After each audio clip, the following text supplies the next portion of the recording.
experienced a time in our lives where we feel unsupported by our partners, family members, friends, co-workers, and not receiving respect and support from those who we love the most can be the hardest to deal with. You may feel unsupported with a relationship or a career or starting your own business, or maybe even your whole way of life. Now, over the 33 years that I have been on this planet, I've had to deal with lack of support in many different areas. But the area I perhaps have come up against it the most is within my career. And this has not come just from friends and family, but also near strangers. Lack of support nearly always stems from a form of fear within the other person that they are projecting onto you. Of course, there are exceptions to the rule, but when family and friends don't support you, it's not necessarily because they don't want the best for you or they're going out their way to make your life difficult. It's because they don't understand, or what you're doing isn't aligned with their values and their beliefs. Working for myself nearly all my adult life has been deemed rather unconventional to the majority of people around me, and going against the grain and doing something different can make people a bit uneasy. Most of the resistance I experienced from others was coming from a place of love and care for my well-being, and not an intentional sabotage on my life and everything that I wanted for it. I lacked support in my choice to be a makeup artist because there are a lot of people who don't perceive that to be a real or even worthwhile job. And also very much so with my personal development and my coaching work. I've been made fun of, I've been talked down to. It's upsetting and frustrating as hell. And there have been times when I've nearly given up and just conformed, but I didn't. And I can tell you that there ain't many people laughing at me now. But the real danger that lack of support from those you respect and you look up to presents is that it makes you doubt yourself and your abilities. And if self-doubt gets a look in, then it can take hold of you and spread like wildfire. So how do you turn a blind eye to the lack of support that you're receiving? How do you bat off those unhelpful comments or remarks? And how do you stop adopting others' beliefs and conforming to society's norms? You get to work on yourself. But before that, the first step is understanding. We have a basic need for connection.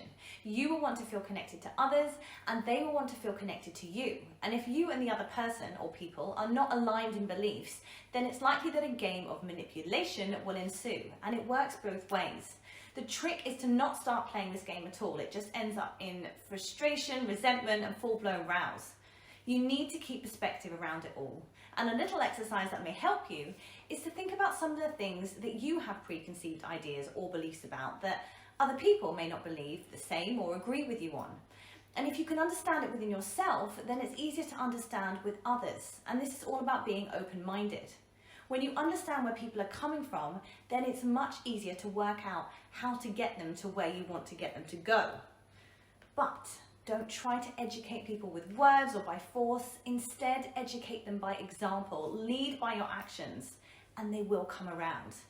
The unsupportive words or actions are likely stemming from fear, and so the only way that you are going to remove that fear and enable them to support you is by proving that it's safe for them to do so, by providing them with the proof.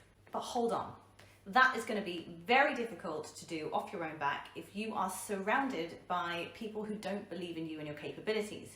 Remember that self-doubt that I mentioned earlier? Well, if that's got a hold on you, then you're going to need the help of some other people to get out of it.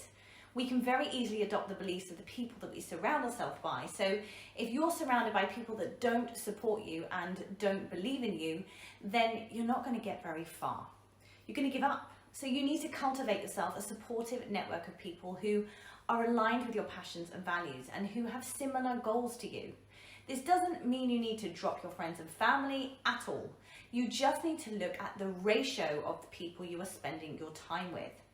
So take inventory of who you see on a regular basis each week and also how often you see them. Imagine seeing 6 different people each week. They could be friends, family, co-workers, and you see them each for an equal amount of time, say for a coffee or a lunch together, about an hour. And 4 of those people aren't supportive of your thoughts and ideas. So you have to be careful what you say when you're with them, and perhaps some topics are off limit to avoid an argument. And then there are the 2 people that totally get you and you have great chats with, and they get you all motivated and fired up. If you're seeing these 6 people for the same amount of time each week, who is going to win over your mindset? Yes, the 4 unsupportive people. So you've got two options here. You can add more supportive people into your network, so you are seeing more of those people each week, or you can play with your time exposure to the network that you already have. So if you currently see each person for an hour each week, then you can see the unsupported people for less, like 30 minutes, and the supportive people for more, like 2 hours each time, which will have you feeling much more supported to crack on with whatever amazing stuff you want to do.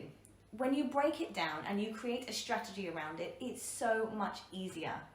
Remember, people need proof and tangible things to believe in. They will come around to your way of thinking the more you keep doing what you're doing, creating success for yourself, and also normalizing your behavior in their eyes. We are all complex creatures, and you don't know what other people have experienced in their past or are even going through in the present, as well as what beliefs they may be carrying and potentially projecting onto you. And if you're not a therapist or a coach, then it's none of your business. Focus on you. Do what you need to do for you. Create more support with what you've got and lead by example. And I want to end this video with my favorite quote. Start where you are, use what you have, and do what you can.